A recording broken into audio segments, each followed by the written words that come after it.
Welcome back to Sprague Homestead to another day here on the farm. So we realized we haven't posted anything probably in the last month of really what we're doing to get ready for winter and for Thanksgiving. So today we're going to give you kind of an update on the last month of what we've been up to, and we're going to start right here with the firewood bins.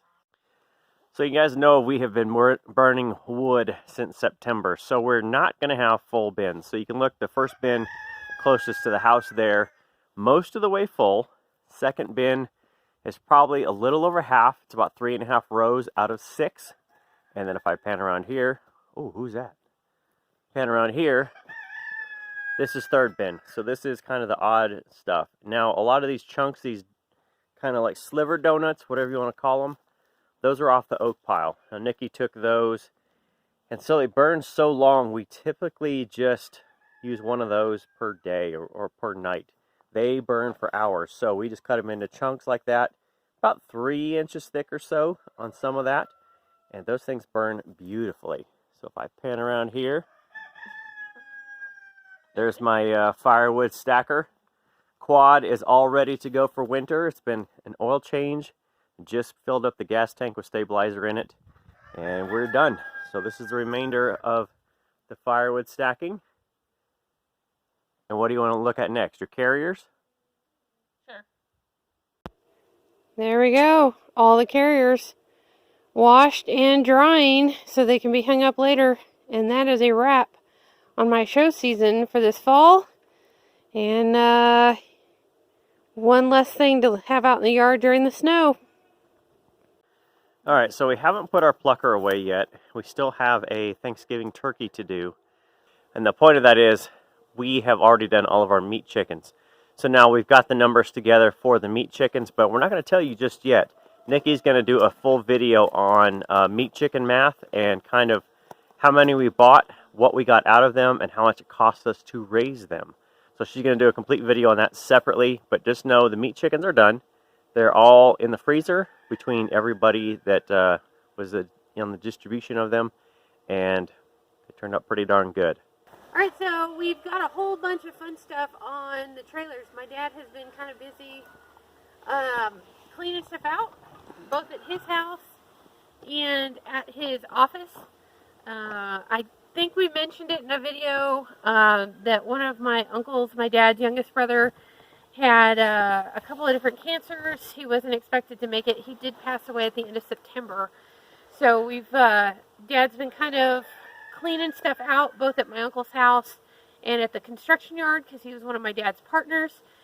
So we'll show you the other trailer full of some of the lumber, and some of that I've already unloaded. But this trailer came from Mom and Dad's, and what we've got here is a chipper shredder. So hopefully I can start doing my own wood chips for rabbit stuff and chickens and all that fun stuff. We've got a cone spreader, which is typically used for fertilizer. That's what Dad's used it for in the past. Found a guy online who said that if you will put your rabbit manure in when it's dry enough, that it will actually feed through the hopper. So while we're waiting to try and get a manure spreader, this, I'm hoping, is going to turn out to be something that I can back up to the back doors when I clean out my trays, dump the trays right in, and take it straight out and spread it. So that's hopefully something we're going to be doing this next year. Unfortunately, it has been sitting in the weeds for, we figured, about 25 years.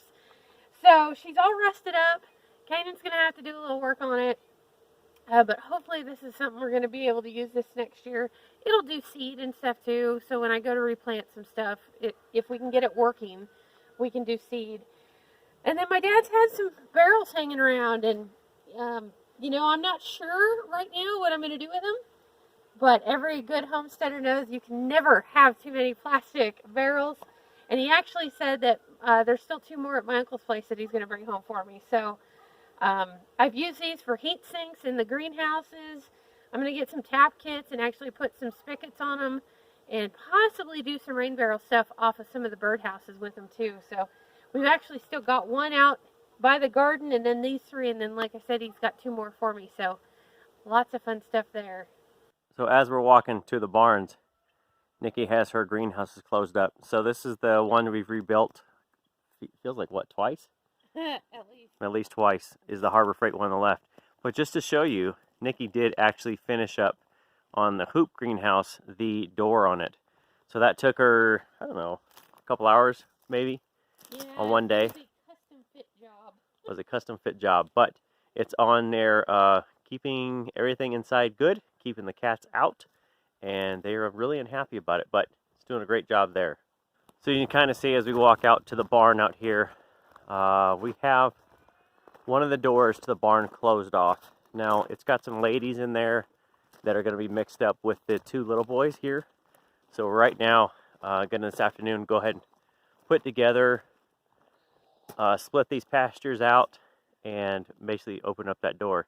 Now, yesterday we did do the trim on the barn, which came out really nice. You can kind of see on the front edge along the top of the plastic.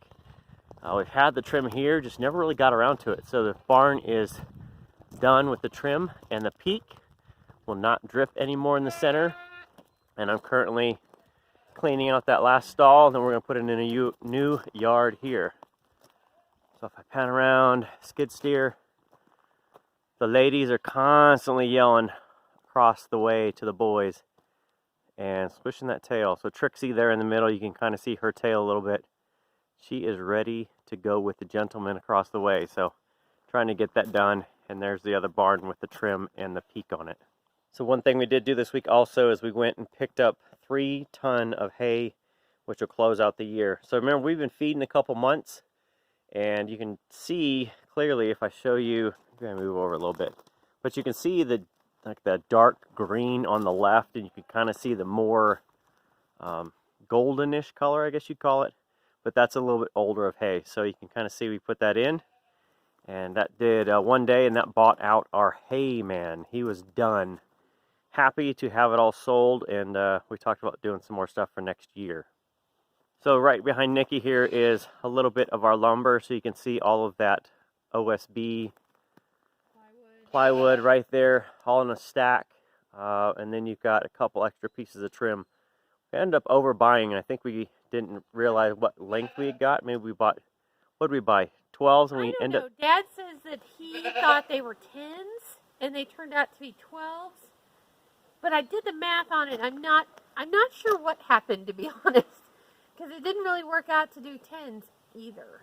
So I don't know. We've got a couple extra pieces, and they're drip edge, but they're huge drip edge. So I can probably still use them for like peaks on chicken houses and stuff like that. So. And then on one side of the barn, what we've also done is moved Miles over. So Miles was with the little boys. He is now over here with his ladies for the winter. So we rearranged. We put, you can see Rosie and Ebony in the back there. And then we brought Ruby, who is the black and white on the left here. Miles in the center, and Arya. So that's the buck and 4 does. And then we brought Shy over from the other pasture. So she's the guard on this side. So as we kind of get out here almost to the south side of the property, you can kind of see Nikki has been doing a great job cleaning up a lot of this oak. So you've got just donuts we took off of those, plus she's cutting up these little limbs. And all of this will go into next year. And then you can see the area of splitting. So we bought about 1 cord and 3/4. And I split all that by hand, or we did really. Nikki did a great job helping that too. So this is what's left, and we're going to scoop this out and do something with this next year. But hopefully we'll get all of this cleaned up and ready to go for next year. And the last piece we're going to show you before we talk about some other stuff is the trailer right here. So this is the last of the trailer. Again, this came off her father-in-law's, or my father-in-law's, Nikki's dad's last job site. And the office. So this is kind of a clean out, and they just really just put everything on a trailer and dropped off and said, enjoy. So what do you have left? What I've got left is all kinds of weird assorted 2x2s, or 2x4s rather. I've got some great big ones, like 16-footers. Dad brought me a whole bunch of 2x12s, which would probably be some new garden beds. A lot of this is concrete floor material, so I kind of have to be picky about where I use it. But I got some 2x6s, 2x8s, whole bunch of unpressure treated 4x4s that I got to figure out what I'm going to do with. And a beam. I think this one's a 16-footer. 16 or 18-footer that Dad brought home, thinking we still want to do an equipment shed down the road to be able to park the tractor in the winter and all the implements that are scattered along the driveway. And then there was a whole bunch of, there was what, 2 4x6s and then a glue lamb beam that, they're a little twisty, but not bad. But Dad said take them and store them somewhere. So we'll show you what I built in the goat yard. So as we're walking down into the goats to kind of show you that, I don't know that we ever, we were talking about this, I don't know we ever showed you guys that we started this fence line. So you can see it goes all the way to the goat barn. If I get all the way down in here. My goodness, Trixie is on fire today. So this fence line goes all the way to the barn, and then if I pan around slowly, you can see it goes all the way to the corner of the fence line. So if you follow that all the way out, that goes to the corner way down in there.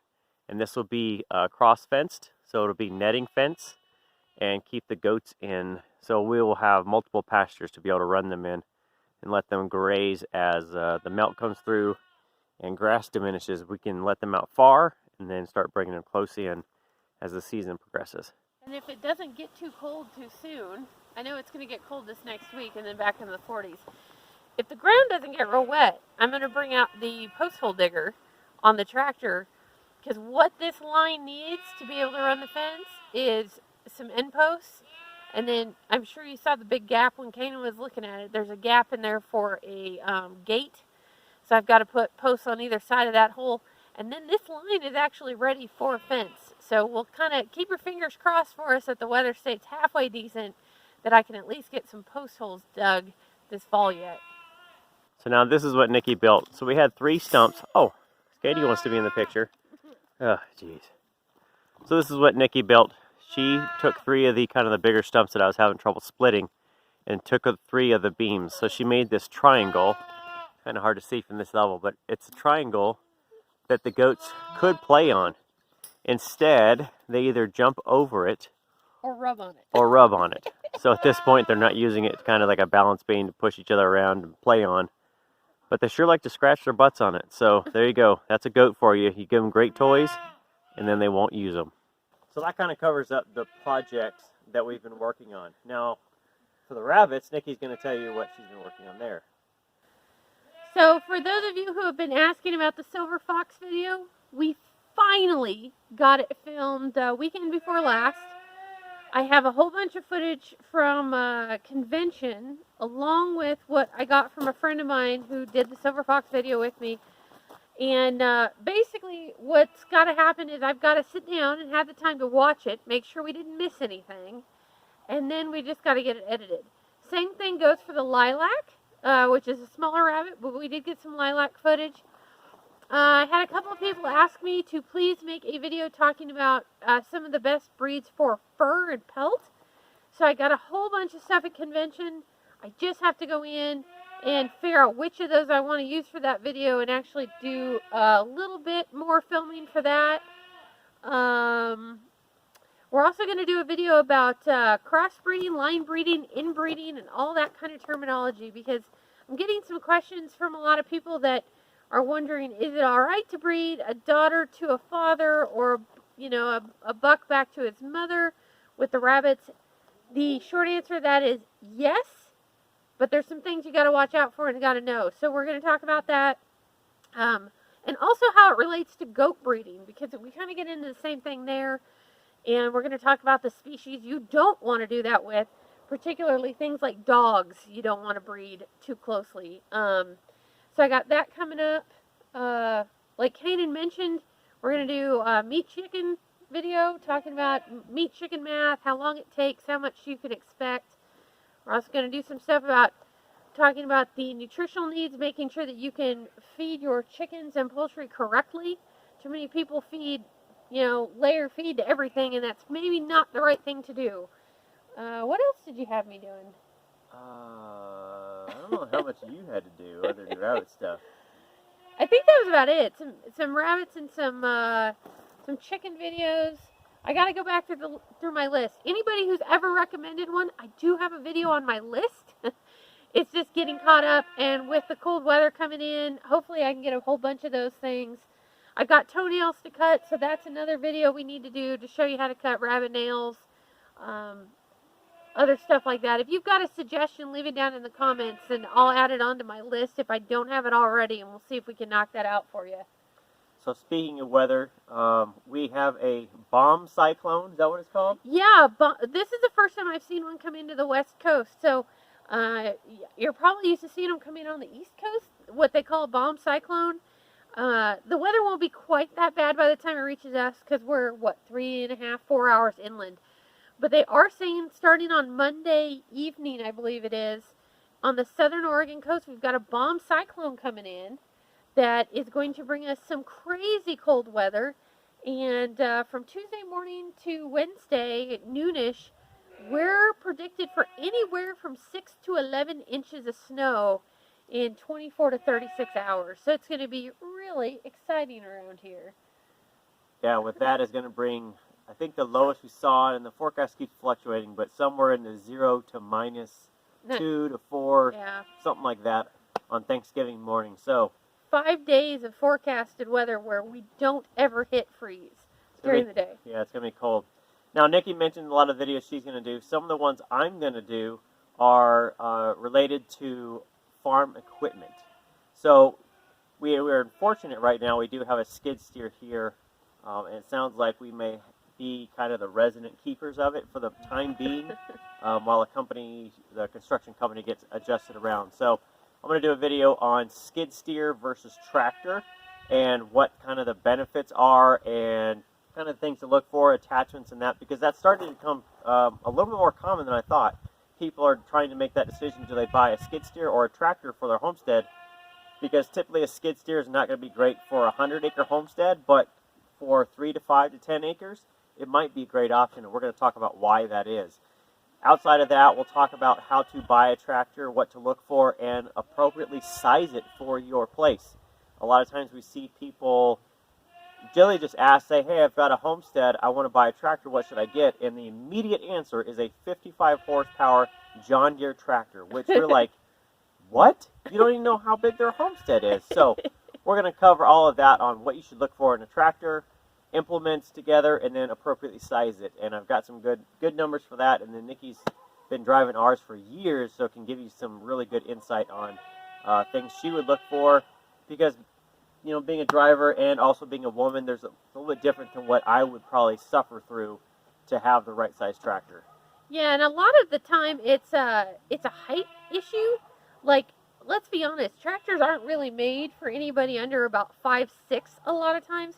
Like, I'm 5'7", and the Mahindra, sometimes I am tiptoes to try and get everything to do what it's supposed to do.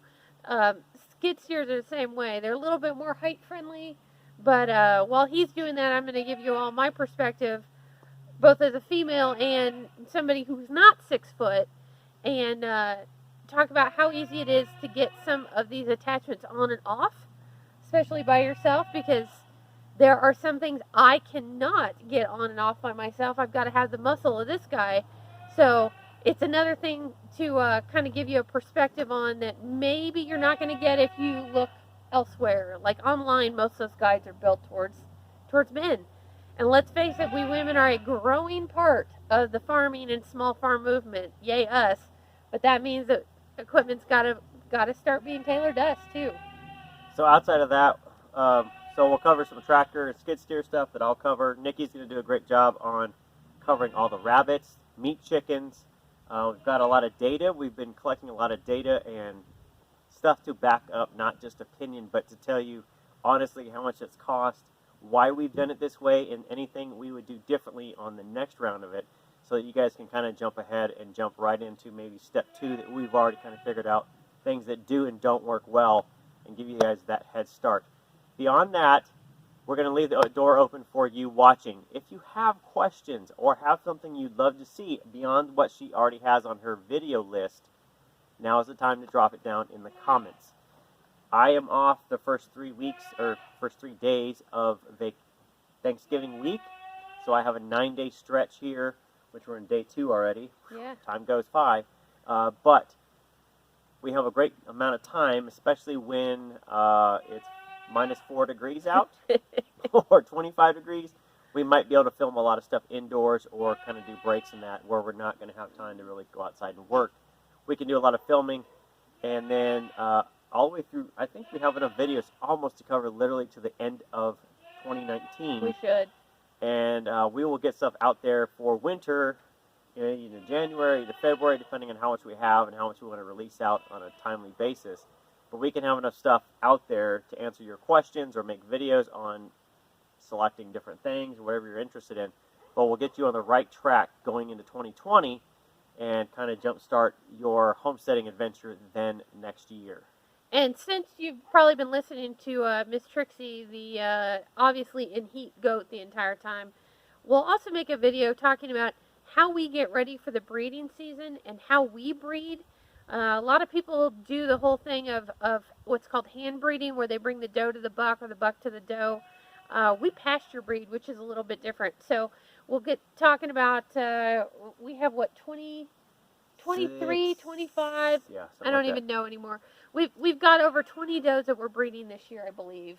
Or maybe it's 18. I think it was like 18 and we had 7 bucks here. Yeah. Anyway, we've got around 20 does that are going to be breeding. So that's going to be a big deal this year. Obviously, we've already got some of the girls over here. But there's some things that we do every year to get ready for that and things we watch for. So we'll go ahead and do a video on that because 'tis the season for us. We usually breed November, December, somewhere in there for spring kids because we don't like to kid in the cold as much as possible because we don't do the whole heat lamp thing, right, being off grid. So definitely some stuff to talk about there as well. So I think that's it. That's probably enough to get your mind going there of all the stuff we've done over the last month. And we're still not ready. If you think that was too much to do, we are still not prepared for snow coming in a day and a half. We are scrambling today to try and get the last bit of stuff done. We'll be ready. Before it's ready to go. We'll be ready. So again, we're always ready. You got questions, you have video ideas, drop them in the comments. Otherwise, subscribe, like, and we will see you soon. Very soon. Happy homesteading. We'll see you next time.